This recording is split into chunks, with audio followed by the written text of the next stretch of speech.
সাল্লাল্লাহু আলা সাইয়্যিদিনা ওয়া মাওলানা মুহাম্মদ ওয়া আলা আলিহি ওয়া আসহাবিহি ওয়া সাল্লাম। মুহতারাম হাজিরিন,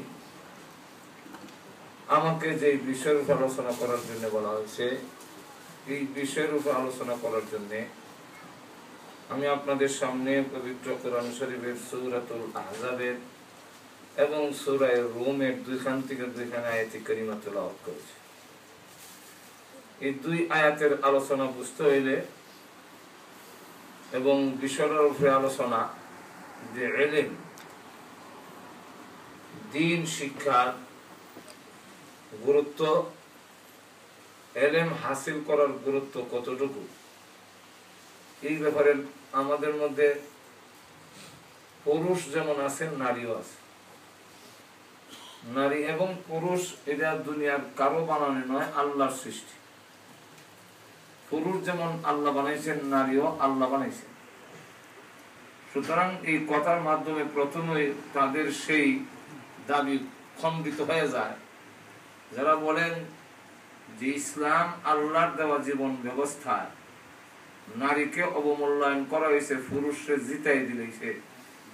এই জাতীয় পাগলের কথারে হইলেই রদ হইয়া যায়, খণ্ডন হয়ে যায় যে যেহেতু পুরুষও আল্লাহ বানাইছেন, নারীও আল্লাহ বানাইছেন, আর আল্লাহ নারী পুরুষ বানাইয়া পুরুষকে জিতাই দিব, নারীরে ঠকাই দিব, এই জাতীয় কথা কোন পাগলও বিশ্বাস করার কথা নয়। ঠিক আপনারা কি তা পুরুষ বানাইছে কে?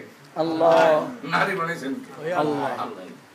তো যেই আল্লাহ নারী বানাইলেন, পুরুষ বানাইলেন, সেই আল্লাহই নারী বানাইলেন। তো আল্লাহর বানানো জিনিস একটাকে অবমূল্যায়ন করবেন আর একটাকে মূল্যায়ন করবেন, এটা বানানেওয়ালার পক্ষে সব, এই কথা মেনে নেওয়া যায় না। সুতরাং বানানেওয়ালা পুরুষেরও বানানেওয়ালা আল্লাহ, নারীরও বানানেওয়ালা আল্লাহ। তবে নারী আর পুরুষ যেহেতু সবগুলা ভিন্ন, আল্লাহ রাব্বুল আলামিন পুরুষ যেভাবে বানাইছেন তার গঠন এবং নারীর গঠন এক না, না একরকম। এই কিছু ভিন্নতা নারী এবং পুরুষের মধ্যে আছে, গঠনের মধ্যে কিছু বেশ কম আছে, সবগুলোর মধ্যে কিছু বেশ কম। নামাজ পড়তে গেলেও পুরুষের নামাজ আর নারীর নামাজ একরকম না, কিছু ভিন্ন। পোশাকের মধ্যে এমনকি পেশাব যদিও দেখতে দেখা যায় একরকম, কিন্তু পেশাবও ভিন্ন।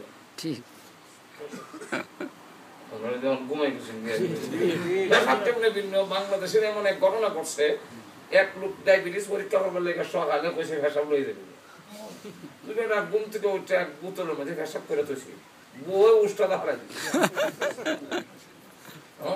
আমার জামাই যে দাঁত জালমার খা, যদি হয়ে ফালাই দিছি তো আমার ফিদার তুলি, তো চাইনারও পেশাব, আমারও তো হেসাবো, তো আমার পেশাব দিয়ে তৈরি, মহিলার পেশাব দিয়ে রেখা দিছে। এখন ডাক্তারের কাছে যখন নিয়ে গেছে পেশাব পরীক্ষা করে, ডাক্তারের জিগায় আমার ডায়াবেটিসের কিরকম অবস্থা, ডায়াবেটিস কমনে পড়ে, তোমার ভেতর বাচ্চা কেমন এলো, আমার বাচ্চাই তো করছি, আমার ভেতর বাচ্চাই পেশাবে হয়। তখন কোনো না খবর লয় দেখে তার ওয়াইফ হইলো 6 মাসের গর্ভবতী, তো পেশাবে ধরা পড়ছে তার ফেরো বাচ্চা আছে। পেশাব পেশাব দুটা পেশাব হইলো, এর মধ্যে কিছু বেশ কম আছে, নারী এবং পুরুষের ঘটনার মধ্যে বেশ কম। যদিও অনেকে এটা একাকার করতে চায়, কিন্তু এর হলো এক করা সম্ভব না। বলেন না, আপনাদের এই দেশের কথা বলি না, আমরা বাংলাদেশ থেকে যখন আইছি আমরা বাংলাদেশের কতই করি, কারণ হেরা তো হোম লাগার হয়তো না, মানে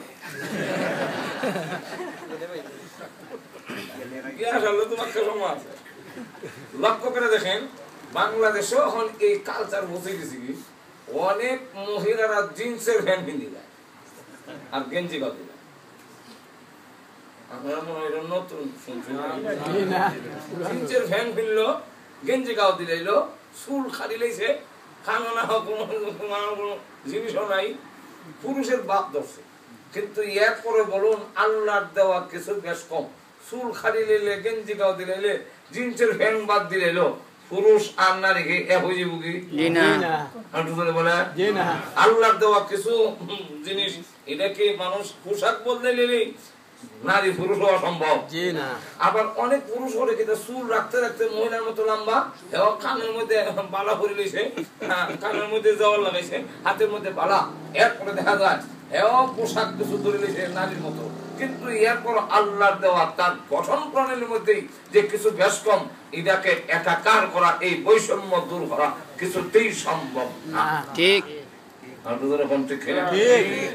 নারী এবং পুরুষ যদিও আল্লাহর সৃষ্টি, কিন্তু এরপরও গঠনের মধ্যে কিছু বেশ কম আছে। বলে গঠন ভিন্ন, চাহিদাও ভিন্ন, চাহিদাও দেখবেন এক না। নারী এবং পুরুষের চাহিদার মধ্যে আল্লাহ সৃষ্টিগত ভাবেই কিছু বেশ কম দিয়ে রাখছে। যেমন লক্ষ্য করে দেখবেন, আপনার ঘরে যদি বাচ্চা দেখে, ছোট বাচ্চা, আপনার মেয়ের চাহিদা আর আপনার বুয়ার চাহিদা এক না। ছেলেটা খান দেখে লেগিয়া সাইকেল আনতাম, সাইকেল কি ঘরের ভিতরে দৌড়াইতো না বাইরে? তাহলে এর চাহিদাটা কি ঘরের দিকে না বাইরের দিকে? বাইরে। ছেলেটা আবার খান্দে খান্দে খান্দছে, আমার লাগে একটা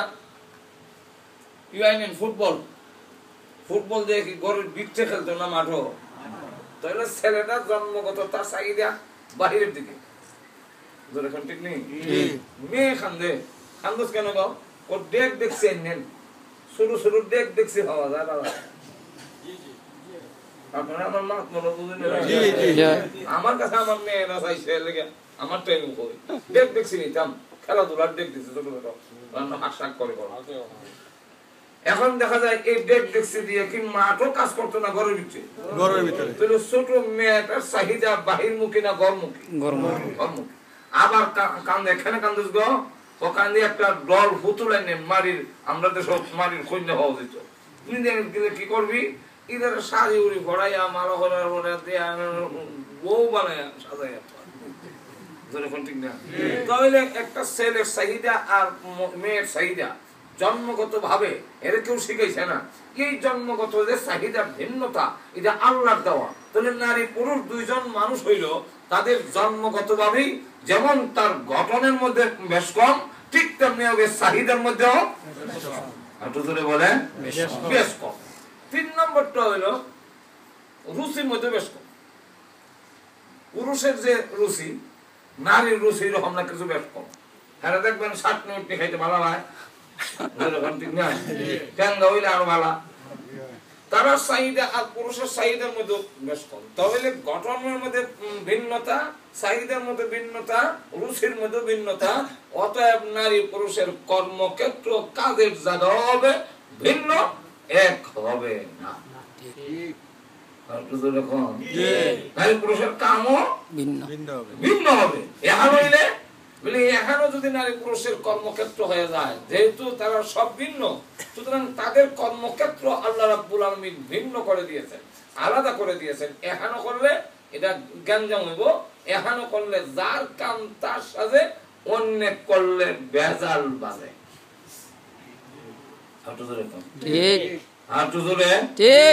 যেমন পুলিশের কাম, মহিলার পুলিশ যদি হয়, মহিলার সেক্টরে মহিলা, এটা ঠিক আছে। মহিলার যে সমস্ত জায়গার মধ্যে মহিলার দরকার, মহিলা আর্মি হইতে পারবো, বিডিআর হইতে পারবো, র্যাব হইতে পারবো, পুলিশ হইতে পারবো, সাহায্য করতে পারবো, নিষেধ করছে না। কিন্তু ইসলাম বলছে পর্দা সহকারে তার সেক্টর হইবে আলাদা। যদি পুরুষের জায়গায় না মহিলা ফিট করে দেয়, তাহলে এখানে অ্যাক্সিডেন্ট যে হইব এর মধ্যে কোনো সন্দেহ নাই।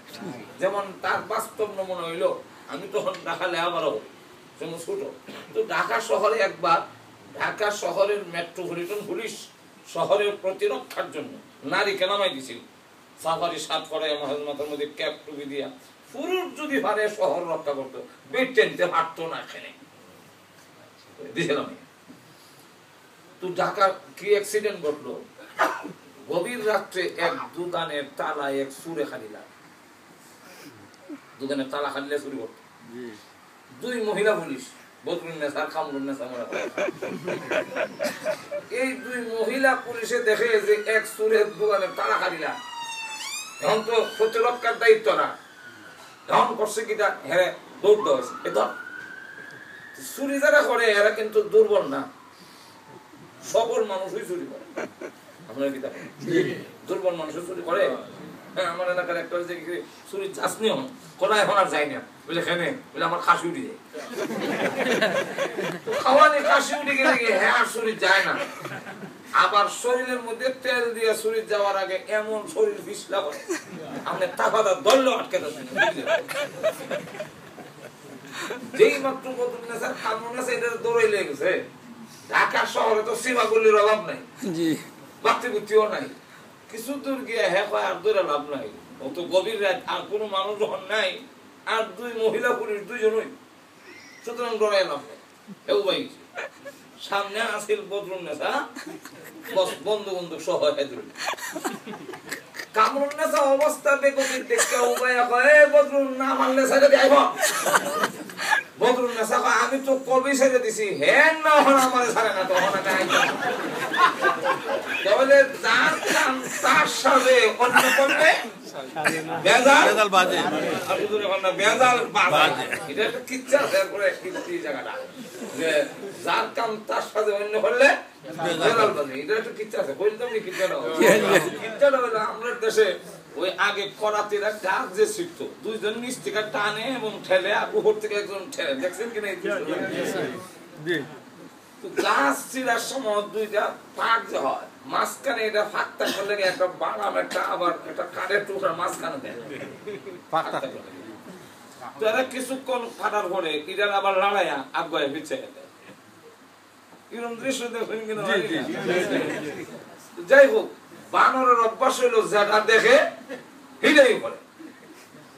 বানরে দেখছে যে এরা দুজনে ঠেলে আর টানে, আর উপর থেকে একজন এরকম করে, আবার বানর আগুয়ে দেয়। এরা যখন দুপুরে খাইতে গেছে এই সুযোগে বানরা দুইটাই কতকাম টানছে নিচ থেকে, আর একটা মানুষ উপর থেকে এরকম ঠেলে অনেক কানি টানাটানি করে। আসলে তো করার জায়গার থেকে লড়ছে, কিন্তু এরা মনে করতেছে অনেক জায়গা খালি লিখি, এখন তো বানামরা লড়াই দিচ্ছিল, এইটা দেখে এরকম করতে করতে ছুড়ে দিচ্ছে। আর দুইটা ফাটার মাঝখানে যে বইছে ফাটার মধ্যে পুপলা ভরে গেছে। এখন দুই পাঁচ যখন কাঠের টুকরো সরে নিয়েছে, তো আজই গেছি কিনা নিয়ে এখন তো বসে এখন আর লড়তে না, ক্যাক করে। তুই করাইতে আয়া কল্যার মধ্যে বাড়ি দেয় আর হয় যার কাম তার সাথে অন্য করলে এটা তো করার টাকার কাম আছে, তুই এখানে গেলে আসলে ওখানে সিবাদ করছে। কথাটা বুঝে পারছে কিনা? যার কাম তার সাথে অন্য করলে বেজাল পাবে। এই জন্য আল্লাহ রাব্বুল আলামিন নারী পুরুষ সৃষ্টি করেছেন। সেই নারী পুরুষের সব যেহেতু ভিন্ন, এই কারণে নারী পুরুষের কর্মক্ষেত্র আল্লাহ ভিন্ন করে। কার কি দায়িত্ব? আল্লাহ রাব্বুল আলামিন আমাদের সৃষ্টি করেছেন, এবং নারীও করছেন পুরুষও করছেন, এবং নারী পুরুষের মাধ্যমে একটি পৃথিবীর মানুষ সমাজ আল্লাহ সুন্দর সমাজ সাজানি এবং উভয়ে যাতে শান্তির জিন্দেগি লাভ করতে পারে সেই ব্যবস্থা মহান আল্লাহ বানানোওয়ালা করে দিয়েছেন। ওনার পদ্ধতি জীবন যাপন করলেই পারিবারিক জীবনে, আমাদের ব্যক্তিগত জীবনে, পারিবারিক জীবনেও মানুষের সমাজে শান্তি আসতে পারে।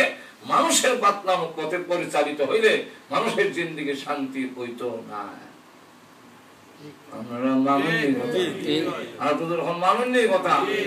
মানুষের বাতলানো হতে পরিচালিত হইলে শান্তি ব্যক্তিগত জীবনে হবে না, আর এটা পরীক্ষিত। এই কারণে মহান আল্লাহ রাব্বুল আলামিন নারীর কি দায়িত্ব, পুরুষের কি দায়িত্ব, কিন্তু এখানে মর্যাদার বেলা, সম্মানের বেলায় আদৌ অবমূল্যায়ন করা হয় নাই, বরং নারীকে পুরুষের চাইতে সম্মান আরো বেশি দেওয়া হয়েছে, মেয়েকে সম্মান বেশি দেওয়া হয়েছে। মেয়ের অধিকার পাওনা দুর্বল হওয়ার কারণে পুরুষের চাইতে নারীর অধিকার মূল্যায়ন ইসলাম অন্যান্য কোন ইসম কোন তন্ত্র মন্ত্রে পৃথিবীর যতগুলো লোকেরা নারীর পক্ষে বলে, আসলে বাস্তব গভীর ভাবে চিন্তা করলে দেখা যায় এরা আসলে নারীর পক্ষে বলে না, এরা আসলে মতলব ভার, এদের মতলবের কথা বলে, নারীর পক্ষে বলা এর উদ্দেশ্য না। আর এটা আমাদের যারা আকল আল্লাহ দিছে, আকল দিয়ে চিন্তা করলেও দেখা যায় যে মার চাইতে মাসির দরদ যদি বেশি হয়, মাসির যদি বেশি, মাসির দুদিন নেব মুই যদি আদর করবো তো ঠিকই, কিন্তু আমার মার থেকে বেশি না। আমার মার থেকে যদি বেশি আদর করে, বেশি মামলেট খাওয়া, বেশি আদর করে বোন করে, মার থেকে বেশি, তাহলে বুঝতেই এটার মতলব বাড়া না। ঠিক নেই? আমি মুর করে বোন খান্দ তুললে দেওয়ানোর সম্ভাবনা যেমনি ভাবে মার থেকে মাসিক দরদ হইলে এখানে মতলব ভালো থাকে না, ঠিক তেমনি ভাবে আমাদের বানানোওয়ালা আল্লাহর চাইতে যদি অন্য কারো দরদ বেশি দেখায়, তাহলে এখানে সোজা কথা এনার মতলব ভালো না, এনার উদ্দেশ্য ভালো না। আর না হয় ইসলাম নারীকে যে সম্মান দিচ্ছেন, ইসলাম যে ইজ্জত দিচ্ছেন, আপনি লক্ষ্য করে দেখেন যে এই পৃথিবীতে মহান আল্লাহ রাব্বুল আলামিনের বিধান সবগুলো আমাদের সামনে পরিষ্কার। আল্লাহ রাব্বুল আলামিন পরিষ্কার করে বলে দিয়েছেন এবং বাস্তবে দেখাই দিয়েছেন যে নারীর অবমূল্যায়ন করা হয় নাই। পুরুষকে যেমন ইজ্জত দিয়েছেন, নারীকেও ইজ্জত দিয়েছেন। একজন পুরুষ যেমন আল্লাহর ওলি হতে পারে, একজন মহিলাও ইবাদত গোলামির মাধ্যমে আল্লাহর প্রিয়া বান্দি হতে পারে। এবং এমন মহিলা আছে যে মহিলা হইলে তার ইজ্জত সম্মান কম, এরকম না। এমন মহিলাও আছে যে যার ইজ্জত সম্মান আল্লাহর কাছে তার মর্যাদা। আমরার মতো এমন হাজার হাজার পুরুষ যদি আরেক পাল্লায় ওজন দেওয়া হয়, তো ওই মহিলার ভাইয়ের দুলা সমান হতো। ঠিক ঠিক না, এরকম আছে। বলেন আছে।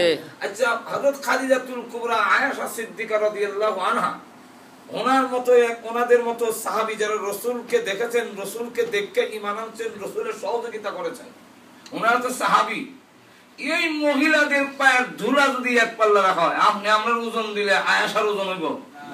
খাদিজাতুল কুবরা রাদিয়াল্লাহু আনহার ওজন হবে? আর তো বলেন হবে নাকি? কিছুতেই সম্ভব না। মরিয়মের মর্যাদা কি আমরা লাভ করতে পারবো? জি না। আমরা কি রাবিয়া বসরি আমার মতো লোকের কি ওজন দিলে রাবিয়ার সম্মান হবে? জি না, হবে না। তবে দেখা গেল যে একজন পুরুষ যেমন আল্লাহর প্রিয় বান্দা হতে পারে, একজন মহিলাও আল্লাহর প্রিয় বান্দি হতে পারে। লক্ষ্য করে দেখেন, পৃথিবীতে যেমন আল্লাহ সালাম পেয়েছেন পুরুষ, মহান আল্লাহ রাব্বুল আলামিন নবী ছাড়া আবু বকর সিদ্দিক রাদিয়াল্লাহু আনহুকে দুনিয়াতে জীবিত অবস্থায় সালাম দিয়েছেন, ঠিক তেমনি ভাবে খাদিজাতুল কুবরা রাদিয়াল্লাহু আনহাকে বিশ্ব নবীর স্ত্রী হযরত খাদিজাকেও মহান আল্লাহ তার জীবদ্দশায় দুনিয়া থাকা অবস্থায় আল্লাহ সালাম পৌঁছেছেন। সুবহানাল্লাহ।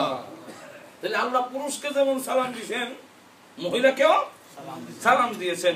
হযরত খাদিজাতুল কুবরা রাদিয়াল্লাহু আনহা যদি রাসূলের খেদমত এবং ইসলামের জন্য যে ভূমিকা রেখেছেন, এই ভূমিকা রাখার কারণে যে ভূমিকা রেখেছেন, খাদিজাতুল কুবরা রাদিয়াল্লাহু আনহা রাসূলকে যে সান্ত্বনা দিয়েছেন, রাসূলকে যে প্রবোধ দিয়েছেন, সেই প্রবোধ এই পৃথিবীর একটা আমাদের জন্য একটা দৃষ্টান্ত হয়ে আছে যে একজন স্বামীর কিভাবে সহযোগিতা করতে পারে। হযরত খাদিজাতুল কুবরা রাদিয়াল্লাহু আনহা উনি রাসূলকে 40 দিন পর্যন্ত হেরা পর্বতের গুহা, আপনারা যারা নাকি জাবালে নূরে হজ করতে গেছেন, ওইখানে গেছেন কিনা জানি না, আমি যখন জোয়ান অবস্থায় হজে গেলাম তখন আমার ভিতরে, যদিও আরবিতে লেখা আছে যে উপরে উঠন ঠিক না, এখানে উঠতে গিয়ে তুমি বিপদে পড়বা, যদি অ্যাক্সিডেন্ট হয় তাহলে বললাম তোমার হজ উৎসব শেষ হয়ে যাবে, ঠিক না? এরপরও আমার মনে হইলো যে শরীরে যখন অনশক্তি আছে, নওজোয়ান যখন আইলাম, ইকরা বিসমি রাব্বিকাল্লাযী খালাক, এই সূরাটা কোরআন নাযিল হইছিল, এই জায়গা না দেখে দেখলাম সুবহানাল্লাহ। 2.5 ঘন্টায় 2 বোতল পানি খাই আইগানো গেছি, 2.5 ঘন্টা সময় লাগছে যাইতে, এর ভিতরে বইয়া বইয়া 2 বোতল পানিও খাইছি।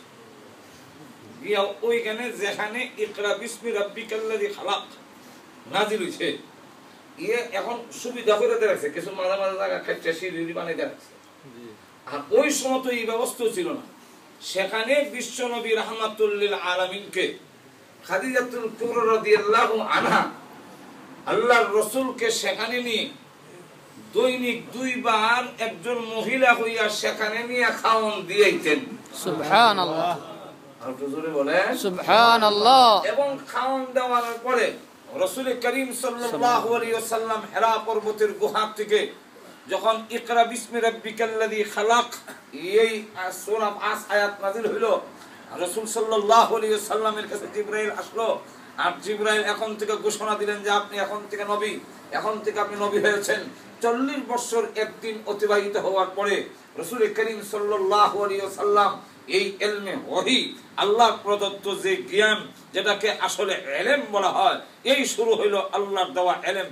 আল্লাহ রাব্বুল আলামিন মানুষকে একটা দিয়েছেন আকল, মানুষকে দিয়েছেন আকল, মেধা। এই মেধা বুদ্ধি আর কোন প্রাণীকে দেয়নি। জীবন পথে চলতে গেলে অন্যান্য প্রাণীকেও আকল দিয়েছেন, কিন্তু সেই আকলটা সীমিত।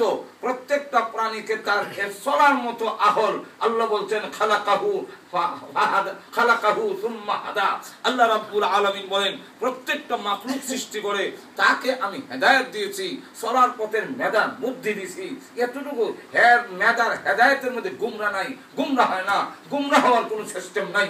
হ্যাঁ, একটা গাভীর থেকে বাছুর জন্ম হওয়ার পরে এই বাছুরটা দেখবেন জন্ম হয়েই আস্তে করে উঠা, এরপরে হ্যাঁ দেখবেন মার কোন জায়গায় দুধ আছে সেটা খোঁজার জন্য বের হয়ে যায়। মা ওই দিক দিয়ে মুখ লাগায় হার মারে, ওই দিক দিয়ে হার দেয়, তালাশ করতেছে দুধ কোথায় আছে। তাহলে তাকে এতটুকু আকল মেধা তাকে আল্লাহ হেদায়েত দিয়েছেন, দুধের দিকে সে দাবিত হয়, হ্যাঁ সেনার দিকে যায় না, ঠিক না, এখন দুধের দিকে যায়, হ্যাঁ গুমরা হয় না।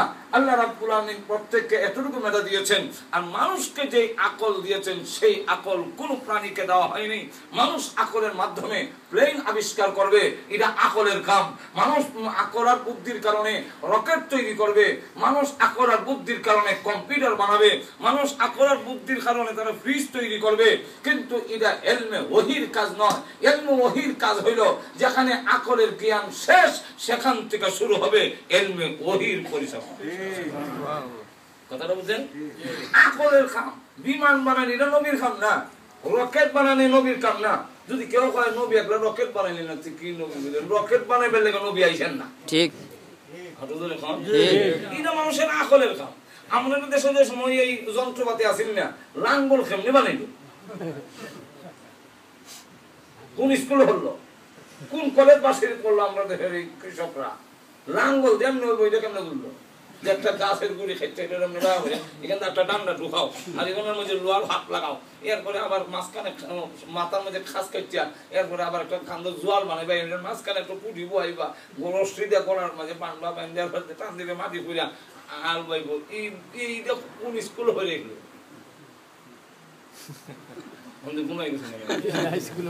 কোন স্কুলে বসে না? আমরা দেশের মানুষের উক্কা খায়, উক্কাটা যে মানে সেটা চিন্তা করে দেবে। এখানে একটা না খেলে বয় দিছে, কিন্তু রাখছে, এরপর রান্নার উপর কলকি বয়ছে, এরপরে এখানে মধ্যে আবার আমল দিয়ে আগুন টিকা দেয়, অন্য টানে। বোঝা গেল এটা আকল। আকল মানুষের আকল যে দিচ্ছেন আল্লাহ, এই আকল আর কোন প্রাণীকে দেন নাই। এটা এই দুনিয়ার যা কিছু আছে এগুলো আকলের কাম। কিন্তু আকল মানুষকে পরকালের সঠিক সিদ্ধান্ত দিতে পারে না, মানুষকে কবরের জগতের কোনো কিছু সিদ্ধান্ত আকলে দিতে পারে না, মানুষ আল্লাহর সন্ধান আকলে দিতে পারে না। মানুষকে আকলের মাধ্যমে কোন পথে জান্নাত, কোন পথে জাহান্নাম, কোন পথে সঠিক পথে পরিচালিত হবে সেই হেদায়েতের জন্য আল্লাহর পক্ষ থেকে ইলমে ওহী নাযিল করেছেন। সুবহানাল্লাহ। ওহীর কাম হইল আকল যেখানে গিয়া শেষ, ওহীর কাম এখান থেকে শুরু। আপনাদের কোন না শুরু এখান থেকে না। আল্লাহর নবী সাহাবী রাহমাতুল লিল আলামিন কে হিরা পর্বতের গুহায় 40 বছর একদিন অতিবাহিত হওয়ার পরে আল্লাহ রাব্বুল আলামিন জিবরাইলের মাধ্যমে জানাই দিলেন, ইলমে ওহীর 5 আয়াত দিয়ে এখন ঘোষণা দিয়ে দিলাম। এখন নবী আপনি এখন ঘোষণা দিন আমি নবী হয়েছি। বিশ্ব নবী হিরা পর্বতের গুহা থেকে বের হইয়া যখন বাড়ির দিকে যান, এবার দৃশ্য অন্যরকম। এখন তাকায় দেখে প্রতিটি পাথর আর যখন কোন বৃক্ষের সামনে দিয়ে যায়, ওই বৃক্ষের ভিতর থেকে আল্লাহর নবীকে লক্ষ্য করে সালাম এসে যায়। সুবহানাল্লাহ। সালাম দেওয়ার সিস্টেমটা হলো আসসালাতু ওয়াসসালামু আলাইকা ইয়া নবিয়াল্লাহ ইয়া রাসূলুল্লাহ, এইভাবে সালাম দেয়। সম্বোধন রইল হে আল্লাহর নবী সালাম।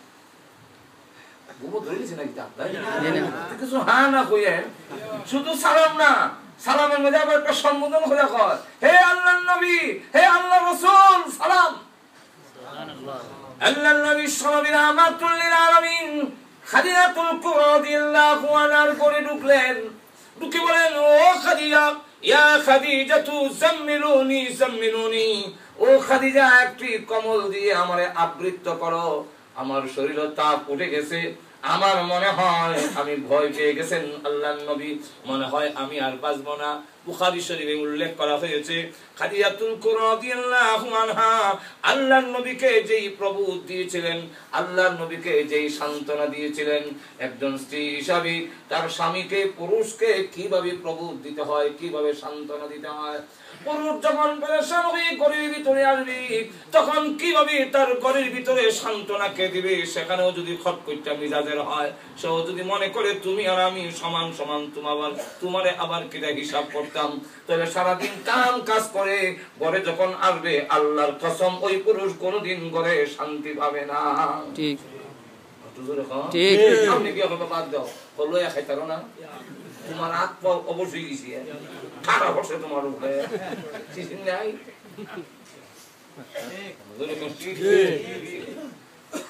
লক্ষ্য করে দেখেন, এই জন্য এইভাবে শান্তি হবে না।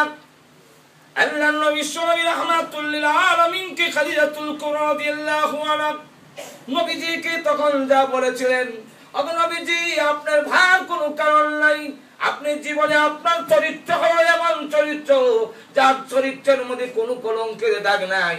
ওগো নবীজি আপনি তো জীবনে কোনোদিন আত্মীয়তার হক মারেন নাই। সুবহানাল্লাহ। আত্মীয়তার হক জীবনে কোনোদিন নষ্ট করেন নাই। ওগো নবীজি আপনি তো অসহায় মানুষের সাহায্য করেছেন, আপনি মানুষের সাহায্য করেছেন, জনকল্যাণের কাজ করেছেন, অতএব আপনার উপরে কোনো দুশমনের হামলা হতে পারে না। আল্লাহর নবী তখন বলেন, ও খাদিজা আমাকে বলা হয়েছে আমি নাকি নবী হয়েছি দাওয়াত দেওয়ার জন্য, প্রকাশ করার জন্য। তোমার কাছে প্রস্তাব রাখতে চাই, তুমি কি আমাকে মানবে, তুমি কি কালিমা পড়বে? তোমারই প্রথম দাওয়াত দিলাম। আল্লাহর নবী দাওয়াত দিতে দেরি হয়েছে, খাদিজাতুল কুবরা রাদিয়াল্লাহু আনহা দাওয়াত গ্রহণ করতে দেরি করেন না। সুবহানাল্লাহ। খাদিজাতুল কুবরা রাদিয়াল্লাহু আনহা যখন দাওয়াত গ্রহণ করে নিলেন, রাসূল তখন জিজ্ঞাসা করলেন, ও খাদিজা এত তাড়াতাড়ি যে আমারে মানি নিলা? ফিসা বললে তো অন্যরে মুরিদ করা লাগে, বউরে মুরিদ করতে অনেক সময় লাগে।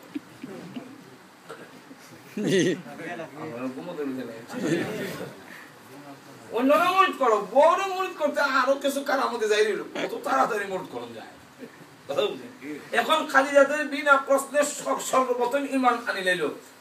জিজ্ঞাসা করার পরে খাদিজাতুল কুবরা রাদিয়াল্লাহু আনহা বলেন, আমি অপেক্ষায় ছিলাম কোন দিন আপনি বলবেন আমি নবী হইছি। সুবহানাল্লাহ। তাহলে তুমি কি জানো নাকি? হুজুর শুধু জানি না, আপনি যে আমার কুলে উদয় হবেন এটাও জানি। সুবহানাল্লাহ। এমনি আমি আপনার আসক্ত হইনি, রাসূল বিয়ার প্রস্তাব দেন নাই, বরং খাদিজাতুল কুবরা রাদিয়াল্লাহু আনহার পক্ষ থেকে রাসূলকে বিয়ের প্রস্তাব দেওয়া হয়েছে। আমি আপনার আশিক এমনি হয় নাই। বলে তুমি কি করে জানো? বলে হুজুর আমি একদিন স্বপ্নে দেখি, প্রথম তো আপনার আসক্ত হইলাম, আপনি আমার যখন ব্যবসার দায়িত্ব দিলাম আপনার কাছে, তখন দেখা যায় আমার লাভ ডাবল লাভ হয়, ডাবল লাভ। আমি গোলাম মাইসারে জিজ্ঞাসা করলাম, যে গোলাম আপনার সাথে ছিল তারা জিজ্ঞাসা করলাম, মুহাম্মদ দায়িত্ব নেওয়ার পর থেকে লাভ তো দ্বিগুণ হয়, এটা কারণ দেখিতা। তখন গোলাম মাইসারা কইল লাভ হইতো না, মান না হইতো না। এটা বলে কেন? বলে আপনার যে দায়িত্ব দিচ্ছেন মুহাম্মদের কাছে দেওয়ার পর থেকে উনি যখন কোন মাল বিক্রি করার জন্য মার্কেটে প্রবেশ করেন, তখন মার্কেটে মালের দাম সরে যায়, তখন উনি বেশি দামে মাল বিক্রি করে, আর উনি যখন কোন মাল কিনতে যায় তখন মালের দাম কমে যায়। সুবহানাল্লাহ। তাহলে কিনে সস্তায় বেশি দামে লাভ দুই দিক থেকে হয়।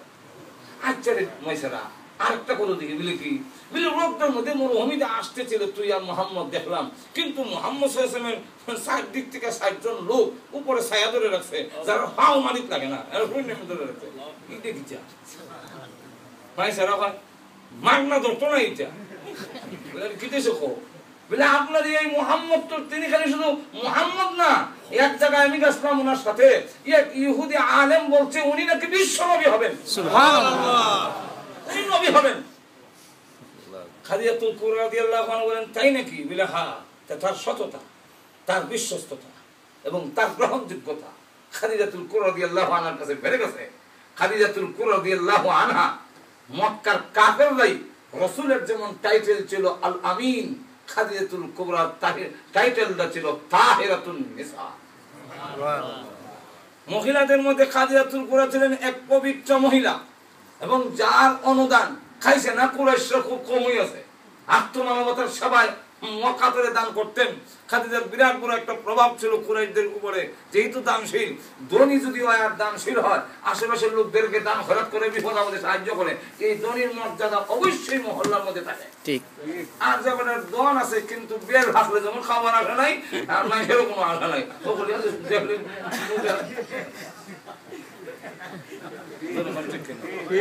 এখন লক্ষ্য করে দেখেন, খাদিজাতুল কুবরা রাদিয়াল্লাহু আনহা এই অবস্থায় তখন বললেন বিবাহের প্রস্তাব দিতে হয়। একদিন স্বপ্নে দেখেন আকাশের পূর্ণিমার চন্দ্র ওনার কুল হয়ে যাবে। সুবহানাল্লাহ। সুবহানাল্লাহ। এখন নবুয়ত চালু থাকা পর্যন্ত চন্দ্রের ব্যাখ্যা ছিল নবুয়তের সাথে। এখন আবার চাঁদ দেখলে কয়েন না মিলে আমি সামনে কুল হয়েছে, সুতরাং আমি নবী জিতেছি। ঠিক কিনা? ঠিক। إني رأيت 11 كوكبا والشمس والقمر رأيتهم لي ساجدين.